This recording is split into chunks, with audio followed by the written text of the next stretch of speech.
Shalom, dalam kesempatan yang baik ini ada satu pembahasan yang saya bawakan untuk memberi sebuah pemahaman dalam teks-teks Alkitab yang walau tidak begitu sempurna, ya mungkin oleh karena keterbatasan berpikir atau keterbatasan dalam sumber-sumber yang dapat mendukung pembahasan yang saya bawakan saat ini. Dalam hal ini saya tidak bermaksud untuk mengajari saudara-saudara sekalian, tetapi hanya untuk berbagi pemahaman yang mungkin sebagian kita sudah tahu ataupun ada beberapa dari antara kita yang belum mengetahuinya. Nah, saya mencoba membahas bagaimana perjalanan bangsa Israel atau sejarah bangsa Israel mulai dari Bapak Abraham kepada keturunannya yaitu Ishak, kemudian kepada Yakub, kemudian kepada 12 suku bangsa Israel yang di dalamnya nanti kita akan melihat kemana sebagian suku bangsa Israel yang terhilang dan bagaimana cerita bagaimana sebagian suku ke-12 Israel itu bisa hilang. Kemudian sampai kepada kedatangan Yesus dan diakhiri cerita kenaikan Yesus ke sorga. Dalam cerita bangsa Israel tidak terlepas dari cerita sejarah yang mempengaruhi peradaban kekristenan yang terus bergerak dari generasi ke generasi sampai saat ini. Dalam seluruh pesan Alkitab memiliki makna yang tersirat di dalamnya, yang Allah ingin sampaikan kepada umatnya, baik melalui para nabi, yang kita tahu dalam perjanjian lama Allah menyampaikan pesan-pesan kepada umatnya melalui para nabi yang juga disebut sebagai perpanjang lidah Tuhan, dan para rasul dalam perjanjian baru. Dalam memaknai dari setiap pesan firman agar tidak terlepas dari esensi yang dimaksudkan, ada beberapa hal yang perlu kita perhatikan dan kita analisis. Yang pertama, siapa yang menyampaikan pesan? Kemudian kepada siapa pesan itu ditujukan? Di mana pesan itu disampaikan? Atau dalam keadaan apa pesan itu disampaikan dan apa maksud tujuan pesan itu disampaikan? Untuk memaknai semuanya itu, ada cerita sejarah di belakangnya yang perlu kita ketahui sehingga memberi pemahaman yang benar tentang esensi yang terkandung di dalam pesan firman tersebut. Dalam kehidupan kekristenan awam memandang Alkitab, siapa saja bisa membacanya, bahkan menafsirkannya sesuai kebutuhan situasi saat ini.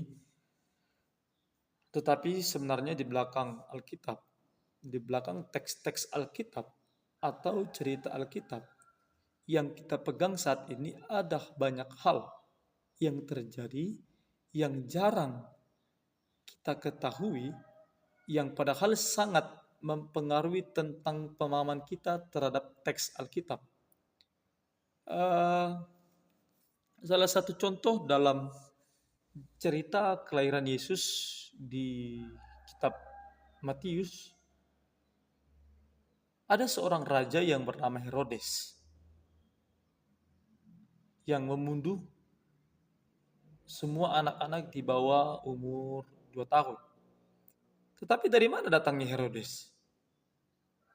Kenapa tiba-tiba muncul dalam cerita Alkitab? Sejarahnya bagaimana? Dia itu siapa? Nah, semua ada cerita sejarah di baliknya sehingga tiba-tiba dia muncul di dalam kitab Matius. Ada banyak hal dalam perjanjian baru yang kita tidak akan mungkin mengetahui kalau tidak mengerti cerita di baliknya. Dalam perjanjian baru ada orang-orang yang bernama Farisi, orang Zelot, orang Saduki. Dari mana mereka datang? Dalam perjanjian lama tidak ada diceritakan atau tertulis dalam teks-teks perjanjian lama orang Farisi, orang Zelot orang Saduki. Nah, begitu masuk dalam perjanjian baru tiba-tiba ada. Dari mana munculnya? Nah, itu semua adalah sejarah. Itu sebabnya ada sejarah yang berlimpah di belakang teks-teks Alkitab yang kalau kita mengetahui sejarah tersebut, kita bisa lebih mengerti Alkitab. Sehingga memahami sejarah sangatlah penting. Berbicara bangsa Israel, ini memiliki sejarah yang panjang. Sejarah itu bisa mencakup dari dalam Alkitab sendiri yang menceritakan perjalanan bangsa Israel dan yang kedua ada sejarah dari luar Alkitab yang pengertian itu tidak dicatat di dalam Alkitab tetapi ada di dalam data-data atau sejarah-sejarah yang bersifat ekstra biblikal. Berbicara bangsa Israel memang berakar dari Abraham. Abraham sebenarnya bukan seorang Yahudi dan juga bukan orang Israel yang menurut cerita Alkitab dia itu tinggal di Ur Kasdim dan pindah ke wilayah Haran yang Ur Kasdim itu berada di wilayah Mesopotamia yang sekarang kira-kira berada di wilayah Irak dan Haran yang sekarang berada di wilayah Turki. Abraham memperanakan Ishak dan Ishak memperanakan Yakub. Yakub yang kemudian disematkan kepadanya nama Israel. Yakub mempunyai dua istri yaitu Leah dan Rahel dan dua gundik yaitu Bilha dan Zilpa. Kemudian Yakub memperanakan 12 anak, Ruben, Simeon, Lewi, Yehuda, dan Naftali, Gad, Asher, Isakar, Zebulun, Yusuf, dan Benjamin. Sehingga dari ke-12 anak Yakub itu disebut Israel. Sehingga bangsa Israel adalah bangsa yang terbentuk dari keturunan Yakub. Sehingga Abraham bukanlah bangsa Israel, tetapi Abraham adalah nenek moyang dari bangsa Israel. Bangsa Israel pada masa itu ditindas di Mesir dan berhasil dibawa keluar oleh Musa menuju tanah Kanaan yang pada saat itu sudah diduduki oleh bangsa lain. Tetapi Yosua lah yang berhasil masuk membawa dan merebut tanah Kanaan bagi bangsa Israel. Kemudian masuk zaman Hakim-Hakim dan setelah zaman Hakim-Hakim masuk zaman raja-raja. Saul raja pertama, kemudian Daud raja kedua, dan kemudian Salomo raja ketiga bangsa Israel, yang dalam kepemimpinan Raja Salomo bangsa Israel mengalami kemakmuran. Sehingga setelah Raja Salomo mati maka kerajaan Israel terpecah menjadi dua. Jadi kalau kita berbicara Israel sebelum zaman perpecahan kita mengacu kepada ke-12 suku. Tetapi setelah zaman perpecahan maka Israel bukan lagi ke-12 suku. Kerajaan Israel terpecah menjadi dua yaitu kerajaan utara dan kerajaan selatan. Kerajaan utara terbagi atas 10 suku dan kerajaan selatan terbagi menjadi 2 suku. Setelah terbaginya dua kerajaan, maka yang disebut Israel yaitu kerajaan utara. Karena memang lebih mendominasi kerajaan utara. Dan kerajaan selatan disebut Yehuda. Karena Yehuda lebih mendominasi sehingga kerajaan selatan disebut kerajaan Yehuda. Di kerajaan Yehuda itu ada 2 suku, yaitu suku Yehuda dan Benjamin. Maka disebutlah kerajaan Yehuda. Kerajaan utara ibu kotanya di Samaria dan kerajaan selatan itu ibu kotanya di Yerusalem. Maka bait Allah yang didirikan Salomo itu berada di wilayah Yerusalem di kerajaan Yehuda. Kemudian yang disebut Yahudi ialah Yehuda.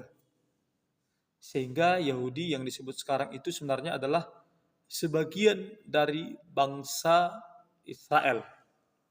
Ya, jadi Yahudi yang kita sebut sekarang itu adalah bukan keseluruhan Israel, tetapi sebagian dari bangsa Israel Raya. Kemudian Raja Israel ingin menyerang kerajaan Yehuda sehingga mengalami konflik perang yang panjang. Dalam sejarah bangsa Israel selalu jatuh dalam ritual penyembahan berhala.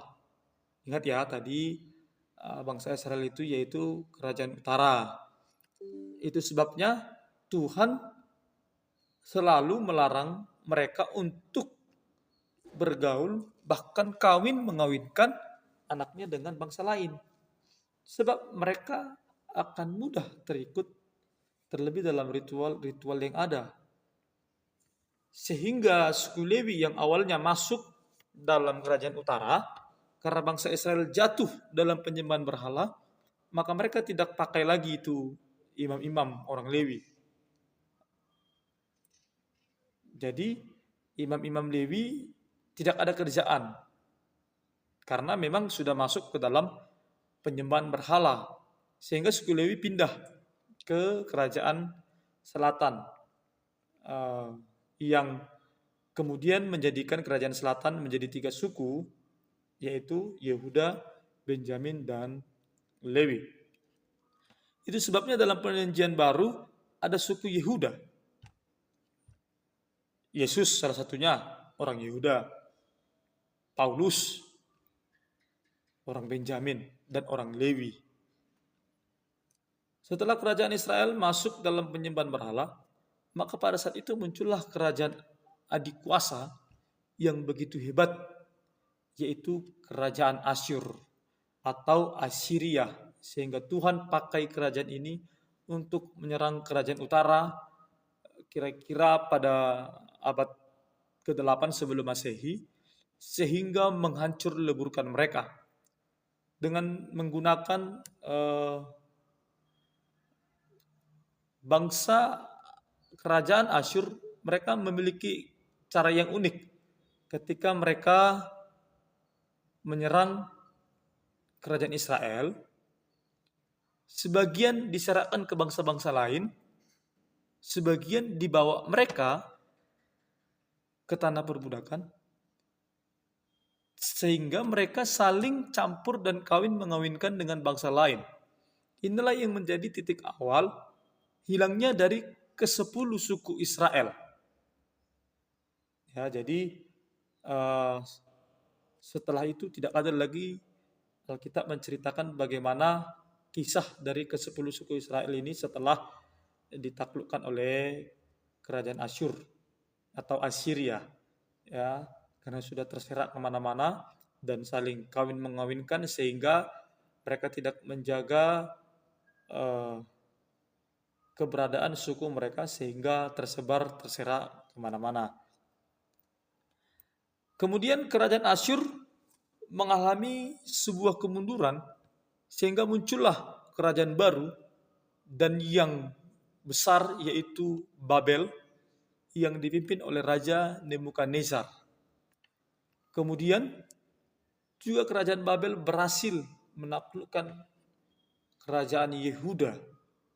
Ya, jadi kerajaan Yehuda atau kerajaan selatan ditaklukkan oleh kerajaan Babel yang dipimpin oleh Raja Nebukadnezar.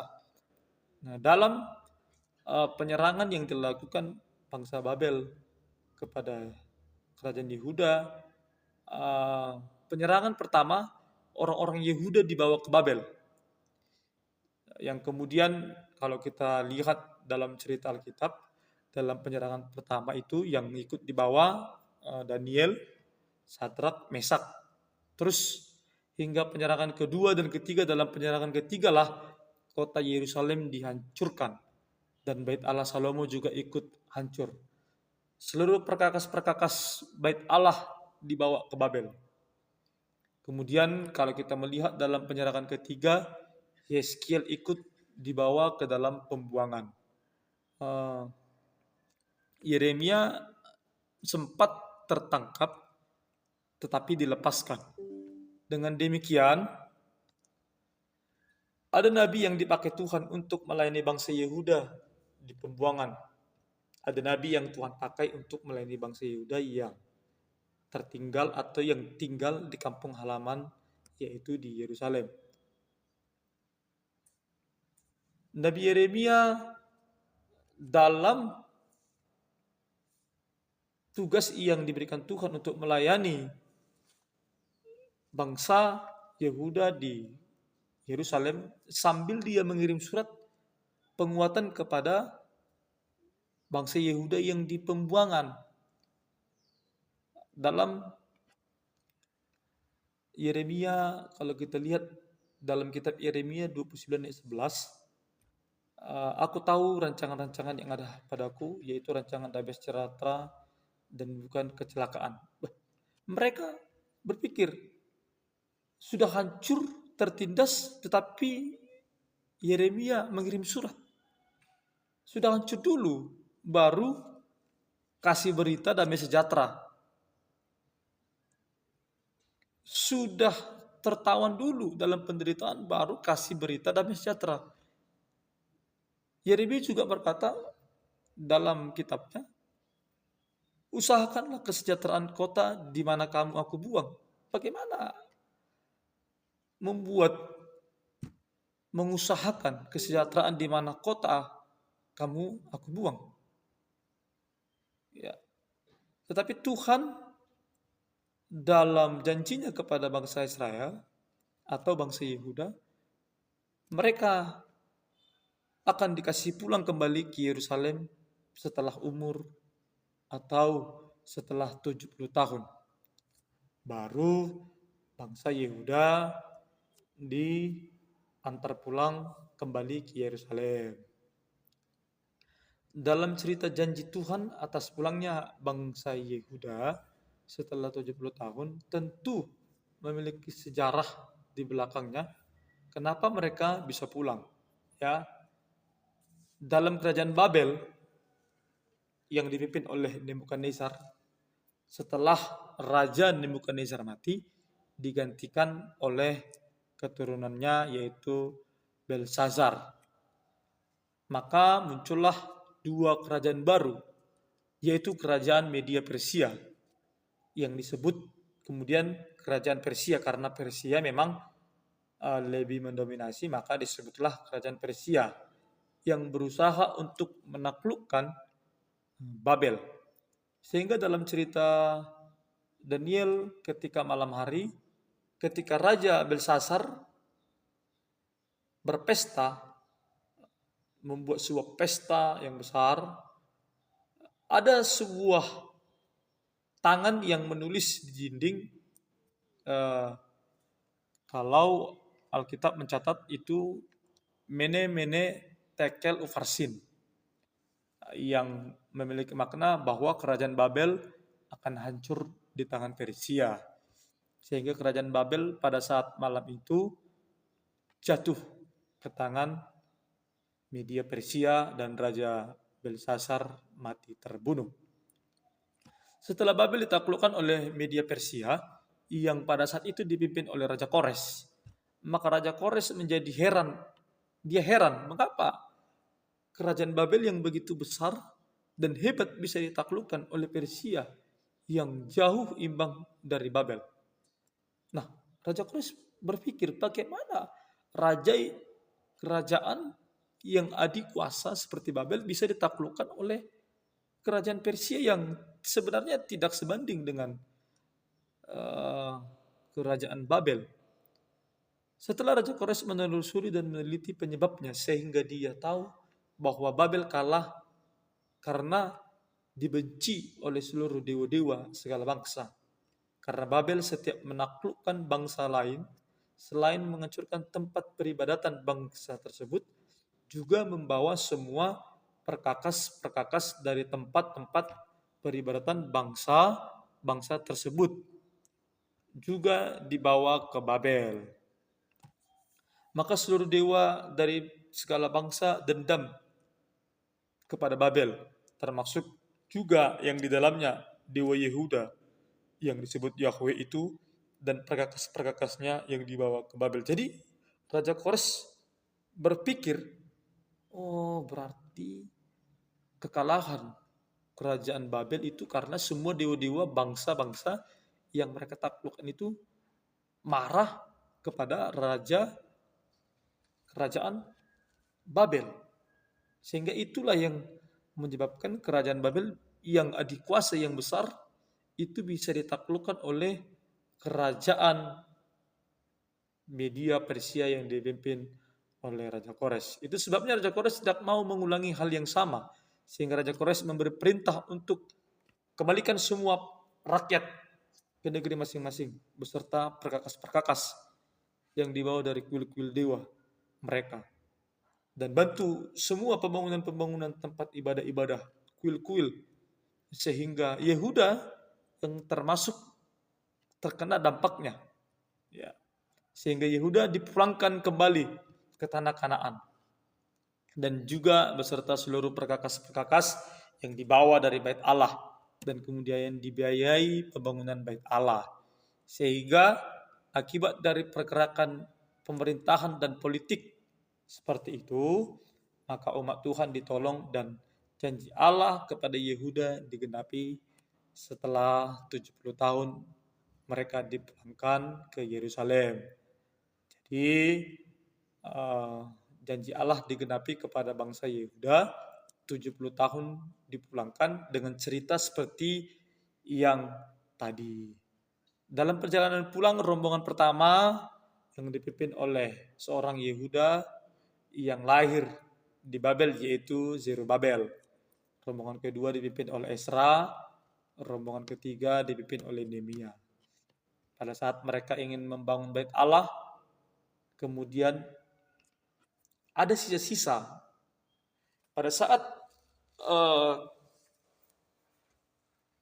kerajaan Yehuda, mereka telah dipulangkan ke Yerusalem, dan ketika mereka ingin membangun Bait Allah, kemudian ada sisa-sisa dari kerajaan utara. Mereka mengingat, ada saudara mereka di kerajaan selatan.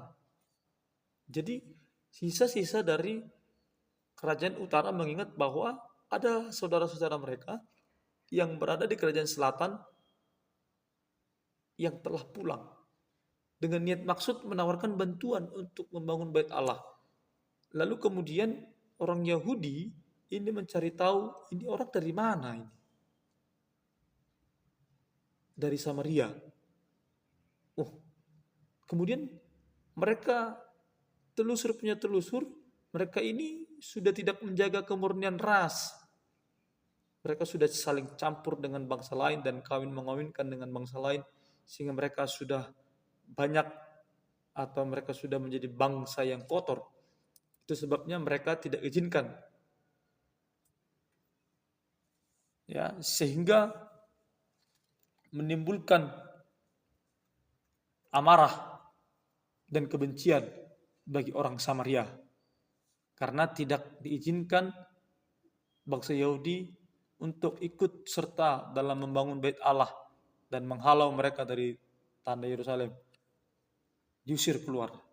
Tidak perlu itu pakai orang Samaria dalam pembangunan Bait Allah karena mereka memang sudah campur dengan bangsa lain dan kawin mengawinkan sehingga mereka sudah menjadi bangsa yang kotor. Yang oleh itu semua menimbulkan niat bagi orang Yahudi. Ya, karena orang Samaria tidak diizinkan untuk membantu membangun Bait Allah. Kemudian orang Samaria berniat untuk menyerang orang-orang Yahudi. Kemudian setelah mereka berniat untuk menyerang orang Yahudi, kemudian menimbulkan niat bagi orang Yahudi kalau sampai Bait Allah ini jadi, sekali-sekali orang Samaria tidak boleh injak ini Bait Allah. Di saat yang bersamaan, Di samping itu, Raja Kores mati dan orang-orang Samaria kemudian mempengaruhi kerajaan Persia dan memfitnah orang-orang Yahudi sampai akhirnya biaya-biaya dari kerajaan Persia menjadi macet dan pembangunan Bait Allah terbengkalai sehingga menimbulkan tawar hati bagi orang Yahudi dan tidak mau lagi urus pembangunan Bait Allah karena Bait Allah tidak berkelanjutan sehingga Tuhan tegur mereka dengan memakai Nabi Hagai dan akhirnya pun Bait Allah selesai. Tapi memang Bait Allah kedua tidak sebanding dengan megahnya Bait Allah pertama yang dibangun oleh Raja Salomo. Di sisi lain orang Samaria yang tidak dibolehkan beribadah di Bait Allah sehingga mereka juga membangun tempat ibadah sendiri. Karena orang Samaria dan Yahudi bermusuhan sehingga orang Samaria tidak mengakui nabi-nabi orang Yahudi. Maka orang-orang Yahudi memiliki kitab yaitu tanah yang kita pakai sekarang yang adalah PL Perjanjian Lama dan orang Samaria memiliki Taurat tetapi mereka hanya terima 5 kitab Musa. Yosua orang Yahudi tidak usah pakai. Yesaya juga orang Yahudi tidak usah pakai. Yeremia juga tidak usah pakai karena mereka orang Yahudi. Sehingga orang Samaria hanya memiliki 5 kitab yaitu kitab Musa. Satu kali orang Yahudi serang orang Samaria sehingga hancur dan menimbulkan amarah bagi orang Samaria. Dan dari situlah kebencian Samaria dan Yahudi menjadi panjang. Tidak ada toleransi dan tolong menolong. Itu sebabnya satu kali dalam kitab Perjanjian Baru dalam cerita Yesus meminta minum sama orang Samaria. Maka perempuan Samaria itu berkata, masakan engkau seorang Yahudi meminta minum kepadaku seorang Samaria? Di sisi lain Yohanes juga menjelaskan dan memberikan keterangan sebab orang Yahudi tidak bergaul sama orang Samaria. Dalam perjalanan yang panjang, semua berkembang dengan masing-masing sejarahnya. Orang Yehuda kemudian kembali pulang ke tanahnya Yerusalem. Sementara saudara-saudara mereka dari ke-10 suku kerajaan utara tidak jelas lagi dan tidak pernah pulang. Sehingga tidak ada cerita Alkitab memberitahu keberadaan mereka. Maka yang menduduki tanah Yerusalem yaitu suku Yehuda, suku Benjamin, dan Lewi. Dan semenjak saat itu penyembahan berhala setelah kepulangan bangsa Yahudi dari pembuangan tidak ada lagi atau tidak terceritakan lagi. Maka orang-orang Yahudi bertekad dan meniatkan diri untuk taat kepada hukum Taurat dan perintah Allah. Demi menjamin itu semua, maka orang-orang tertentu diangkat menjadi orang-orang yang kerjanya hanya belajar Taurat dan mengajar kepada umat. Dan kemudian dari situlah muncul ahli Taurat. Mereka hanya khusus belajar Taurat dan dibayar untuk mengajarkan Taurat. Saking taatnya mereka kepada Taurat, mereka hanya berpegang kepada Allah yang esa. Tidak ada dua Tuhan, tidak ada 3 Tuhan. Hanya ada satu Allah yang esa. Itu sebabnya ketika Yesus hadir mereka menolak ketuhanan Yesus dan tidak percaya bahwa Ia adalah Allah. Di samping itu kita kembali cerita sejarah. Yang pertama, sejarah dunia bahwa Asyur muncul dan dikalahkan oleh kerajaan Babel, lalu kerajaan Babel dikalahkan oleh kerajaan Media Persia.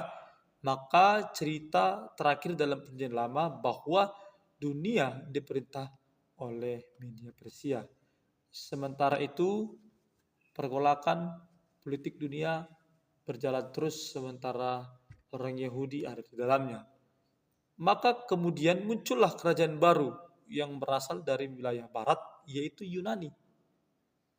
Di timur tadi ada kerajaan Persia yang pada saat itu dipimpin oleh Raja Darius. Sementara di barat ada kerajaan Yunani yang pada saat itu dipimpin oleh seorang yang berasal dari Makedonia, yaitu Alexander. Lalu kemudian dua kerajaan ini bentrok dan perang dengan begitu lama, dan yang pada akhirnya dimenangkan oleh kerajaan Yunani dan Alexander sebagai penguasa baru. Alexander ini berniat untuk menguasai seluruh dunia dan hampir memang berhasil menguasai seluruh dunia. Maka itulah dia disebut Alexander the Great atau Alexander Agung. Termasuk juga kerajaan Yunani menguasai Yehuda pada saat itu. Pada saat Alexander menguasai dunia, ia memiliki misi yaitu Helenisasi atau Helenisme. Helenisme ialah seluruh dunia harus diyunanikan atau dipengaruhi oleh Yunani. Baik dari segi berpakaian, dari filsafatnya harus filsafat orang Yunani. Ilmu pengetahuannya, ilmu pengetahuan Yunani. Termasuk nama-nama orang harus nama Yunani. Maka pada saat itu ada nama orang Yehuda, punya nama Ibrani, mereka juga punya nama Yunani. Jadi orang Yehuda, mereka punya nama Ibrani, yang memang notabene-nya memakai bahasa Ibrani. Di sisi lain mereka juga punya nama Yunani. Maka dalam Alkitab, ada seorang mempunyai nama Simeon, atau yang disebut Simon. Tetapi dia juga punya nama Yunani, yaitu Petros. Nah ini sebenarnya adalah orang yang sama. Nah Simon itu adalah nama Ibraninya, dan nama Yunaninya adalah Petros. Ini semua akibat dari misi Alexander, yaitu Helenisme. Maka semua harus serba Yunani. Maka termasuk juga maka bahasa Yunani menjadi sebuah bahasa yang internasional. Itu yang menyebabkan sementara itu Alkitab orang Yahudi yang bernama Tanah, yang berbahasa Ibrani, begitu Yunani berkuasa, maka orang-orang muda hampir tidak ada yang tahu bahasa Ibrani. Semua tahu bahasa Yunani dan terancam tidak bisa dibaca oleh orang-orang Yunani akibat pengaruh budaya. Maka pada abad kedua sebelum Masehi, Alkitab Tanah yang dalam bahasa Ibrani diterjemahkan ke dalam bahasa Yunani yang disebut Septuaginta. Di satu kota yang dibangun oleh Alexander di Mesir, yaitu Alexandria. Dalam tanah hanya terdapat 24 kitab dari Kejadian sampai Tawarik. Tetapi ketika ditranslate ke dalam bahasa Yunani yang dilakukan oleh 70 orang ahli atau pakar yang dalam pekerjaannya, mereka menyusun mana yang lebih dahulu selesai. Jadi mana yang lebih dulu selesai itu yang dimasukkan. Mana yang duluan selesai ditranslate langsung kasih masuk. Sehingga dalam versi Yunani Alkitab menjadi 39. Sedangkan dalam aslinya kitab Tanah itu 24. Dalam Tanah Kejadian sampai Tawarik. Dalam terjemahan Septuaginta Kejadian sampai Malaki, sehingga kanon Kristen tidak ikut Ibrani tetapi mengikuti Yunani. Makanya kita sekarang memiliki 39 kitab Musa. Maka Yesus hadir dalam dunia, Alkitab Yunani itu sudah ada. Itu sebabnya juga Tuhan Yesus naik ke surga, kitab Perjanjian Baru ditulis oleh para penulis dalam bahasa Yunani. Karena bahasa Yunani itu bahasa internasional. Maka jika ingin cepat Injil tersebar ke seluruh dunia, maka harus menggunakan bahasa internasional, yaitu bahasa Yunani. Maka ketika Yunani berkuasa, muncul dalam kalangan orang Yahudi mau pro kepada orang Yunani, sudahlah pro sajalah kepada orang Yunani, atau anti Yunani. Maka lahirlah dua grup. Grup pertama yaitu yang pro Yunani dengan pemimpin yang bernama Sadok. Jadi orang yang pro kepada Yunani, yang menerima Yunani, itu dipimpin oleh seorang yang bernama Sadok. Maka seluruh anak buahnya, pengikutnya yang pro kepada Yunani disebut Saduki. Maka dalam perjanjian baru ada orang Saduki. Sementara orang anti Yunani, mereka sama sekali tolak budaya Yunani. Tolak itu semua budaya Yunani. Pisahkan diri dari budaya Yunani. Pisah. Sehingga dalam bahasa Ibrani secara Arabiah, pisah itu disebut fares. Diterjemahkan menjadi pisah. Dari kata fares menjadi faris. Dari faris menjadi farisi. Maka orang Farisi adalah anti Yunani. Dan orang Saduki pro Yunani. Orang Saduki tidak percaya ada orang mati bangkit. Maka orang Saduki juga tidak percaya adanya kebangkitan. Maka dalam perjanjian baru, satu kali Yesus pernah berdebat dengan orang Saduki tentang adanya kebangkitan. Berjalannya waktu, Alexander mati pada usia 33 tahun tanpa meninggalkan keturunan. Sehingga kerajaannya dibagi ke 4 jenderalnya. 2 diantaranya yang terkenal, yaitu Selepus dan Ptolemeus. Selepus berkuasa atas Syria dan Ptolemeus berkuasa atas Mesir. Dan mereka mempengaruhi sejarah dunia. Kemudian Selepus dan Ptolemeus perang dalam waktu yang begitu lama. Dalam letak geografis Syria dan Mesir, Yehuda itu berada di tengah-tengah Syria dan Mesir. Maka ketika Syria dan Mesir berperang, Yehuda terkena dampak karena memang mereka berada di dalam pertengahan Syria dan Mesir.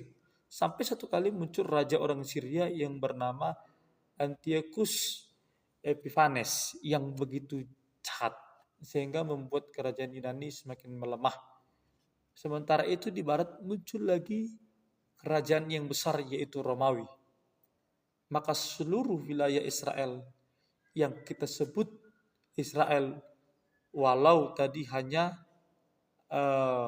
Israel yang sekarang ini hanyalah sebagian dari ke-12 suku yang dari keturunan Yakub. Ya. Dalam kerajaan Romawi yang berkuasa yaitu Kaisar Julius, yang kemudian mati juga tanpa meninggalkan keturunan, sehingga kekaisaran dipimpin oleh temannya yang bernama Marcus Antonius. Dan Marcus Antonius memiliki teman orang Edom yaitu Antipater yang memiliki jasa besar atas Marcus Antonius, sehingga ia ingin berniat membalas jasanya. Ya, sehingga ia berniat untuk mengangkat Antipater menjadi raja Yahudi atau raja Israel. Tetapi ia menolak karena usia yang sudah tua, sehingga Antipater menawarkannya untuk menjadikan raja orang Yahudi, dan kemudian Antonius setuju memenuhi permintaan Antipater yang menawarkan anaknya untuk menjadi raja Yahudi.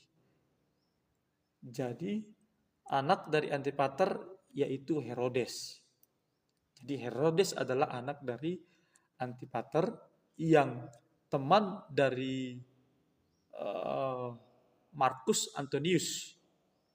Dan akhirnya Herodes menjadi raja yang berkuasa atas orang Yahudi. Tetapi orang Yahudi tidak suka atas Raja Herodes karena dia orang Edom dan bukan orang Yahudi. Dan kemudian kerajaan Romawi juga menempatkan gubernur di Israel, yaitu bernama Pontius Pilatus. Kemudian satu kali Kaisar Julius sebelum mati meninggalkan wasiat untuk menggantikan kedudukannya sebagai kaisar ialah anak angkatnya yaitu Octavianus, sehingga peranglah Marcus Antonius dan Octavianus untuk merebut kedudukan Romawi, dan yang akhirnya dimenangkan oleh Octavianus. Lalu kemudian Octavianus memperbaiki sistem kerajaan Romawi dengan sebuah program perdamaian Romawi. Maka orang menyebatkan gelar kepada Kaisar Agustus, kepada Octavianus, karena dianggap sebagai titisan dewa Agustus. Kemudian di kerajaan Yahudi yang dipimpin oleh Herodes, orang-orang Yahudi tidak menerima keberadaan Herodes dan tidak suka kepada Herodes dan menyuarakan Herodes bisa menjadi raja oleh karena politik Roma mengangkatnya. Jadi bukan karena kemauan orang-orang Yahudi pada saat itu sehingga Herodes menjadi raja, itu karena pergerakan politik di Roma. Ya, seperti kita tahu tadi, anak dari Antipater lah yang diusung untuk menjadi raja atas orang-orang Yahudi. Tapi orang Yahudi berkata, kelak raja kami akan datang dan engkau akan hancur dari kerajaanmu, yaitu yang disebut sebagai Mesias. Sehingga Herodes dalam sepanjang kehidupannya menjadi takut akan kehadiran raja orang Yahudi, akan hadirnya Mesias itu. Menjelang kira-kira tahun 6 sebelum Masehi, 2 tahun sebelum ia mati, tiba-tiba muncullah orang dari timur melihat bintang yang di timur. Kemudian mereka berkata, kami cari raja yang baru lahir. Jadi terdengarlah kepada Herodes. Maka Herodes beranggapan jangan-jangan itulah Mesias yang mereka cari itu. Maka Herodes panggil ahli Taurat dan tanya, di mana Mesias itu lahir? Di Bethlehem, di tanah Yehuda. Maka Herodes suruh pergi sembah dia.